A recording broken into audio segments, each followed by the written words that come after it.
Hello Canadian MJ friends, I just recorded a 15-minute video and it wasn't recording. So we're going to do it again. We're going to look at the weekly time frame for our major 5 names. We're going to do a triple play MJ weekend bonanza. We're going to have this video, we're going to do small cap Canadian MJ, so vote, make some comments in this video for who you want to see covered in the Canadian MJ small cap. We're going to do a US video, and I've already picked out the names that I want to look at in the US. But I want to talk a little bit about the shift that's going on in the sector and my mindset and what I'm going to be doing and some insight into your own planning, and then we'll do the normal technical analysis thing. So I'm starting to notice the third time this week that USMJ is getting more attention than Canadian MJ in terms of bullish upside action.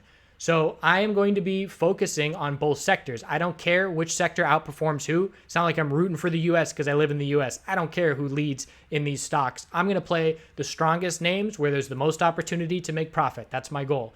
So I'm going to be constantly monitoring both and comparing both, because it's not as simple as when we were just watching the major 5 Canadian MJ names and playing some of the smaller names, because now it's a whole nother group that we have to be keeping an eye on and we have to be watching for some signs. Now, I just went through and did this video already, so I already know what the weekly charts all look like, and we're going to look at longer term on these 5 names. But the way that these weekly charts are set up, that because we ran so hard and hit those highs, and because we just dumped so hard, we have a very wide established range on the weekly time frame over the last 3 or 4 weeks. To me, it looks like we can very easily trade within this range that we just established for months and months from now. Obviously, any news with any kind of deals is going to change that. But if we don't get any news with any deals, we could stay within this contained range again for months and months. Right now, where the US MJ names are set up, they had significant pullbacks on their daily timeframes as well, absolutely. But a lot of them are positioned well for their charts to thrive if they get a little bit of volume. And they're on the OTC, most of them, so the dollar volume goes a lot further. I mean, if you see 10% of CGC's volume come into, MedMen on the over-the-counter name, it's going to fly. So I do believe that we are going to see some political changes sooner than we think. If we get those, the USMJ sector, in my opinion, is going to see huge gains and their charts are going to be positioned well for it. I do not doubt that these Canadian MJ names will benefit from US news as well. I expect them to go up. I just don't expect them to do anywhere near what these small cap names are going to do, in my opinion. So for me, I'm going to stay very liquid with my capital and be able to bounce all over the place and move it around to where I am most comfortable. Keep in mind that when these names run, if it is significant runs, there's going to be significant pullbacks. We know that game by now. So we have to be cautious. And for me, where I'm at with, this year and the way it's been going, I am going to absolutely capitalize on this opportunity, but I'm also going to be protecting. For example, I took my MedMen profits 2 days ago and yesterday, and I missed out on a 7% day today, but that's perfectly fine by me because I'm just going to consistently continue locking in those gains for as long as this opportunity is here, and that's my strategy. So you need to establish your strategy. If you're in Canadian MJ long positions right now, have a game plan. What are you going to do if the USMJ sector starts exploding and we see name after name hitting all-time highs and Canadian MJ is going up, 3% a day when some of these names are going up 15% a day? Are you going to take cash out and play the USMJ sector? Are you going to disperse your funds so you have money in both? Or are you just going to leave it alone and trade or sit in your Canadian MJ positions? Whatever you choose to do is fine. Just make the game plan now so you're not in the heat of the moment emotionally trying to make that decision. So in my opinion, the most likely scenario is, again, it's very dependent on federal changes in laws. That's a big if. If we don't get that, USMJ, I expect it to go up with some hype for the midterm elections, and then I expect it to putter out a little bit if we don't get that catalyst. But if we get that catalyst, I absolutely expect these names to run way harder in the short term compared to Canadian MJ names. So that's where I'm going to be looking, but I'm obviously going to keep watching CGC because it's a lot easier to trade with significant capital. I can't put the capital on a standard trade for CGC into any of these over-the-counter names because they do not fill, they're not as liquid, and it's a lot higher risk. So that's where I stand. Let's look now at these weekly charts. So CGC is looking for a higher low. I don't usually draw trend lines. If I were going to here, I would draw it right there. So we're very easily holding the uptrend line at this point. And I prefer the price levels. So anything above 24.21 keeps a higher low. We have a lower wick. It's a bullish reversal hammer on the weekly time frame. That's a lot of volume on this pullback. Again, another reason I expect to stay within this range. If we do get an equilibrium setup on this weekly time frame, we're going to look for the bulls to bounce to the middle of this range, or roughly around the middle. The bulls would love it if they could make it up to about 47, 48 or so. If we only bounce over the next week or two, and we top out at 42 and that's all the bulls get, that's a very weak bounce, and that's going to favor the bears. If the bulls get a more significant bounce and make it up to 50, that's going to favor the bulls because it gives the bulls more space to work with on healthy consolidation, whereas if it's a weak move and we have to form that higher low, it's a lot less comfortable for the bulls. So then we zoom into the daily chart and we need a trend change here. Right now, we had very healthy consolidation both yesterday and today, just sideways. Bulls would love to just take that sideways consolidation, take the breather, and then see another leg up. And I do believe the bulls are going to come out swinging Monday first thing, unless we've got a gap down in the markets or some kind of tweet. Who knows what could hit. But if the market's roughly around where we stand right now, I do expect Canadian MJ and US MJ names to come out swinging Monday first thing. The bulls want to break their highs of today first thing Monday to give that confidence in continuation. So one thing that the bulls are liking is that we saw weakness today in the S&P 500, and we didn't see much weakness in the MJ sectors. We saw the US MJ outperforming, and we saw Canadian MJ trading sideways or slightly down. And then Canadian MJ, bulls bought into the end of the day. So that's why the momentum is favoring bullish continuation into Monday, and we're going to see if they can break those resistances first thing.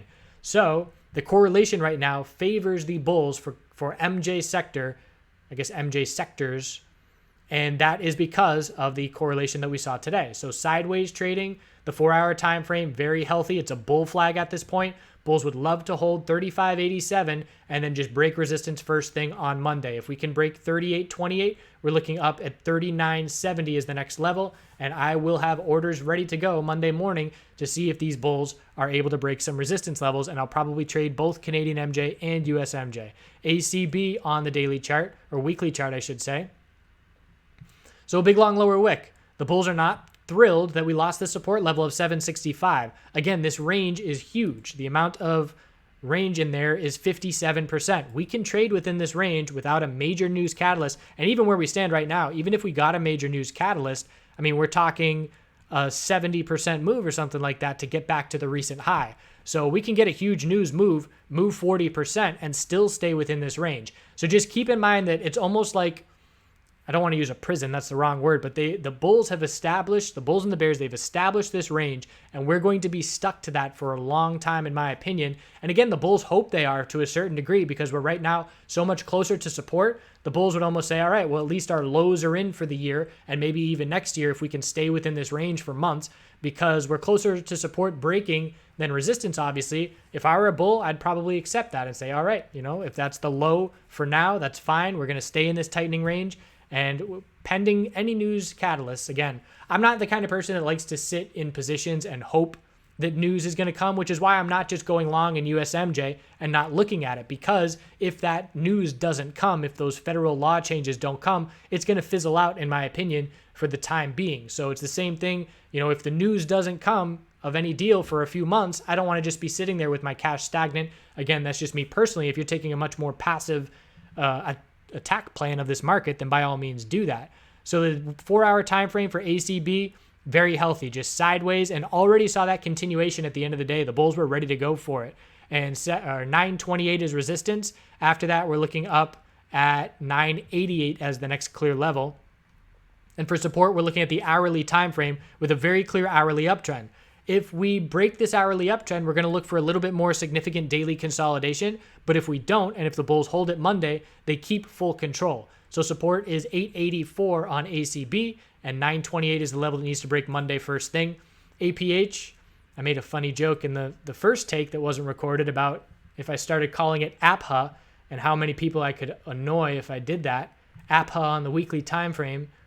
But we started trading on the NYSE today, and didn't really mean a whole lot, didn't really do much, and that was pretty much anticipated because it was a known event, and so pretty much in line with everybody else.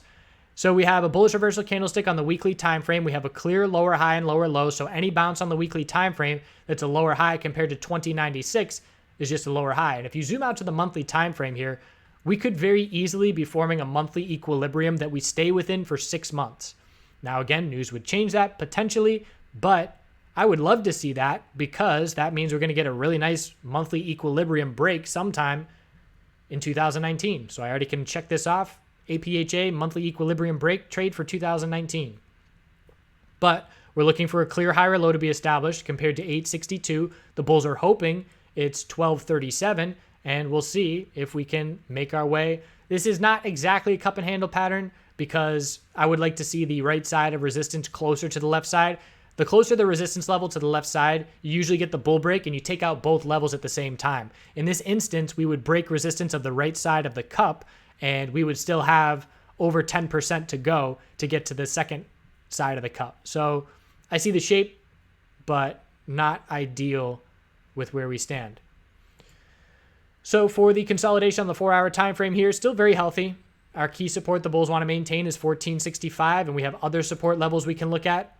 On the hourly time frame, the most recent higher low is 1504. One thing I do want to point out is that the bulls have more work to do. To get up and break this high of 1664, the bulls need to see over a $1 move. So we're talking about 5% plus, whereas ACB needs to break 9 cents or 8 cents. So it's a much different scenario where you only have to go 1% to break resistance compared to 5% to break resistance. So again, we have to see if these names break their highs of today, first thing Monday, can APHA follow along, or is it going to stay in a tightening range a little bit longer? Cron was just all bulls. We didn't even consolidate on Cron. 4-hour time frame just straight up. And in the video yesterday, we highlighted how these three names were similar and correlated, and Cron and TLRY were doing their own thing a little bit. And we're still seeing that now, and it's certainly favoring the bulls with a strong close. We look at the daily chart here, and the high of the dump day on Monday was 804, and we already broke that level. So not many names. I mean, you look at CGC, and that high of Monday that the bulls need to break is that 3970 level. So here we are still about, a couple percent, maybe 1% away, not more than that, a few percent away from that resistance level, whereas Cron already broke it. So on the hourly uptrend, that's the most important uptrend. If we lose that hourly higher low of 770, we'll need to see 4-hour consolidation and a higher low established because we haven't seen that yet. So it's all about the hourly uptrends for everybody. If we hold those levels Monday, the bulls are very comfortable. TLRY, weekly chart, I don't like it. There's too much range in there. We need to zoom in to the daily for more details.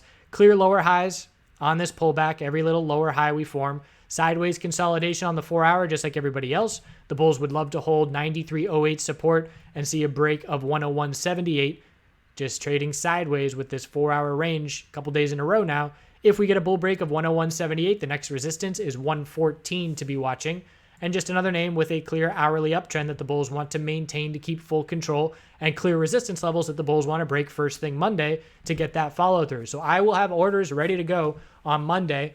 Probably play some Canadian MJ and some US MJ. And I need to see the bulls break resistance levels first thing to have us looking for follow through. And any day that the SPY bulls cooperate and play long, that's only going to help. And I'll constantly be watching that correlation because, again, for all we know, on Monday, SPY could dump and Canadian MJ could go with it tick for tick. Again, these correlations change every single day. Right now, we just ended on a positive note for these bulls heading into the weekend. So we'll see what Monday brings first thing. I appreciate you watching.